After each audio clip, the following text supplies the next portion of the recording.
आज बनवूया पोह्याची कुरकुरीत चकली, जी वरून कुरकुरीत आहे, आतून अगदी पोकळ आहे. कारण यासाठी काही खास टिप आणि काही पद्धती इथं मी शेअर केल्या आहेत. नक्की संपूर्ण रेसिपी बघा.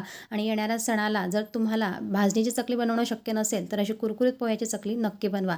तर चला संपूर्ण रेसिपी बघा. रेसिपी आवडली तर लाईक करा, शेअर करा, कमेंट्समध्ये तुमच्या प्रतिक्रिया मला नक्की कळवा. आणि अशा छान छान रेसिपी नेहमी बघायच्या आहेत, तर आर कुकिंग मराठी चॅनलला सबस्क्राईब करायला विसरू नका. तर पोह्याची चकली बनवण्यासाठी इथं पोहे घेतले आहे मी एका वाटीच्या मापाने. आणि तुम्ही बघू शकताय हे जे पोहे आहे अगदी रेग्युलर आपण जे कांदा पोहे बनवतात तेच पोहे.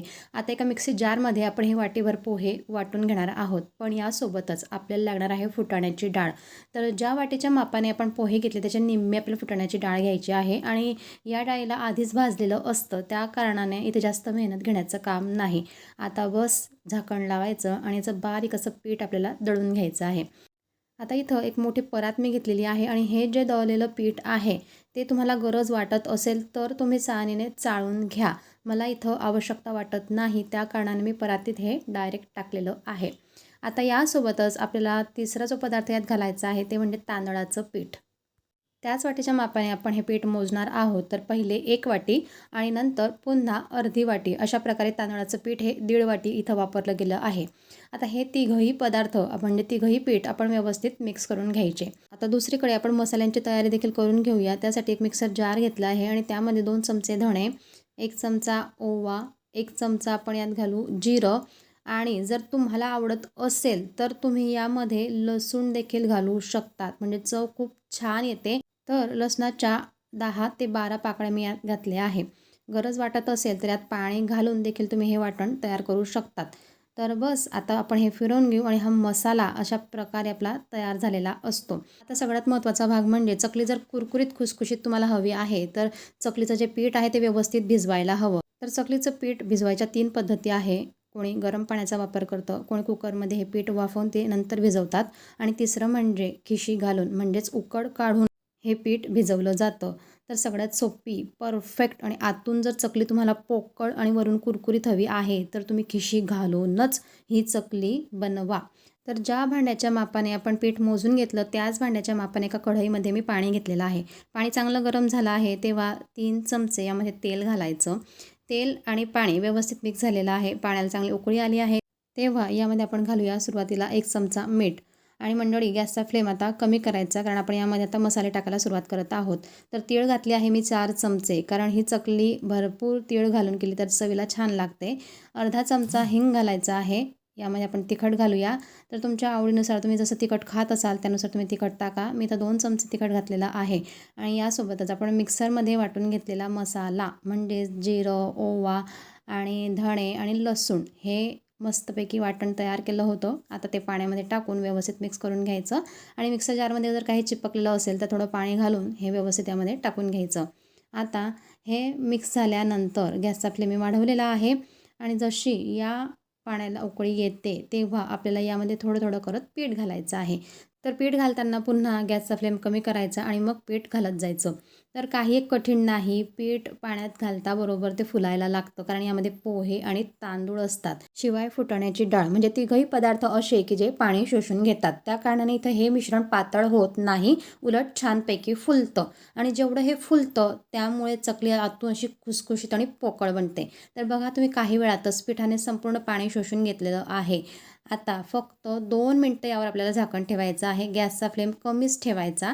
म्हणजेच हे पीठ आता व्यवस्थित आपण वाफवून घ्यायचं. यामध्ये कच्चापणा ठेवायचा नाही. जर कच्चापणा ठेवला तर ती चकली ऑइली बनते. तर 2 मिनटं यावर फक्त आपल्याला झाकण ठेवायचं आहे, म्हणजे हे पीठ चांगल्यापैकी वाफून जाईल. तर 2 मिनटं झालेले आहे. आणि आता तुम्ही बघू शकताय हे पीठ चांगल्यापैकी फुललेलं आहे. व्यवस्थित एकदा मिक्स करून घ्यायचं आणि एका मोठ्या परातीमध्ये फक्त आपल्याला हे टाकून घ्यायचं आहे. सुरुवातीला आता पीठ खूप गरम आहे, पण जर गरम गरम हे पीठ मळलं तर छानपैकी मळलं जातं, एकजीव होतं.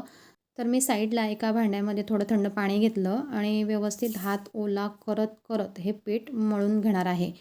तर मंडळी, दिवाळीच्या फराळामध्ये सगळ्यांचा आवडता मेनू म्हणजे चकली असते. जर चकली ताटात दिसली नाही तर तो फराळ खायला मजा येत नाही. तर अशा प्रकारे जर तुम्हाला झटपट चकल्या बनवायच्या आहेत किंवा भाजणीची चकली, पोह्याची चकली, फुटाण्याची चकली आणि शिवाय मी रव्याची चकली देखील शेअर केलेली आहे. अशा वेगवेगळ्या चकल्यांचे प्रकार तुम्हाला चॅनलवर मिळतीलच. नक्की बघा आणि परफेक्ट आणि झटपट चकल्या नक्की घरी बनवा. तर आता आपलं पीठ बोलण्यामध्ये मळून झालेलं आहे. अगदी सॉफ्ट असा हा गोळा तयार झालेला आहे. आता पुढची तयारी म्हणजे आपल्याला चकल्या काढायच्या आहेत. तर चकल्या बनवायला अशा सोऱ्याचा आपण वापर करतो. तुमच्याकडे जो सोरा असेल त्याचा तुम्ही वापर करा. आधी तेल लावून घ्या व्यवस्थित चकतीला आणि नंतर थोडंसं 5 मिनटं अजून मळून घ्या आणि सोऱ्यामध्ये हे मिश्रण टाका. आणि आपण चकली तर बनवतो, चकली छान बनते, पण तळायची कशी म्हणजे ती ऑइली बनायला नको आणि कुरकुरीत यायला पाहिजे. ह्या काही महत्त्वाच्या गोष्टी आहेत. त्यासाठी तळण्याच्या ज्या टिप्स मी देत आहे त्याकडे पण तुम्ही लक्ष द्या, म्हणजे चकली नक्कीच तुमची छान बनेल. आता सोऱ्यामध्ये मी हे मिश्रण घालून घेतलं आणि चकली तुम्ही बघू शकता की ती परफेक्ट आणि काटेरी बनत आहे. कारण चकली बनवण्याची ही पद्धत आपली अगदी अचूक आहे. तर सोऱ्यामध्ये जेवढं मिश्रण आहे तेवढ्या मिश्रणाच्या आपण आधी चकल्या बनवून घ्यायच्या. मग लागलीच आपण या चकल्या तळायला घेऊया. त्यासाठी एका पसरट कढईमध्ये तेल मी आधी गरम करून घेतलेलं आहे आणि चकल्या अशा प्रकारे या तेलात सोडल्या गेल्या आहेत. तर तेल जास्त गरम नको, मध्यम गरम असावं आणि गॅसचा फ्लेम देखील मध्यम असावा. सुरुवातीला तेलाचे बबल्स जास्त दिसत आहे. जसे बबल्स कमी होतात तेव्हा एक एक चकली आपण पलटी करून घ्यायची, म्हणजे दुसऱ्या साईडने देखील तळून घ्यायची आहे. तर या चकलीला वारंवार हलवायचं नसतं. एक साईडने तळल्यानंतर दुसऱ्या साईडला व्यवस्थित आरामात तळून घ्यायची.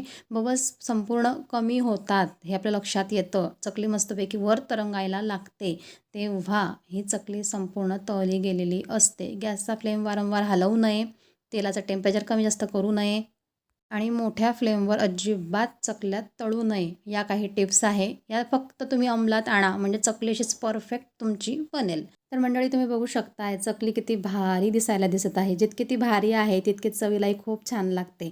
जर तुम्हाला भाजणीची चकली बनवणे शक्य नसेल तर तुम्ही अशा प्रकारे 3 पदार्थांचा वापर करून मस्त खुसखुशीत कुरकुरीत चकल्या बनवा. या चकल्या खूप स्वादिष्ट असतात कारण बनवण्याची पद्धत आपली योग्य आहे आणि या छोट्या टिप्स वापरून जर तुम्ही चकली बनवली तर तुमच्या चकल्या देखील नक्कीच अशा बनतील. तर मंडळी, कशी वाटली तुम्हाला आजची ही पोह्याची चकली? आहे ना एकदम मस्त. आणि दुसरं म्हणजे मी आधी देखील तुम्हाला सांगितलं की या चकल्या वरून कुरकुरीत दिसत आहे, आतून या चकल्या खूप छान पोकळ बनतात. तर हे तुम्ही प्रत्यक्ष देखील बघू शकता की आतून ही चकली किती छान पोकळ झालेली आहे. तर अशा छान पोकळ कुरकुरीत चकलीला लाईक बनतो तर पटकन व्हिडिओला लाईक करा, शेअर करा तुमच्या मित्रपरिवारामध्ये. कमेंट्समध्ये मला कळवा तुमच्या प्रतिक्रिया आणि अशा छान छान रेसिपी जर तुम्हाला नेहमीच पाहायच्या आहेत तर RR कुकिंग मराठी चॅनलला लवकरात लवकर सबस्क्राईब करा. तर चला भेटूया पुन्हा छान रेसिपीज सोबत.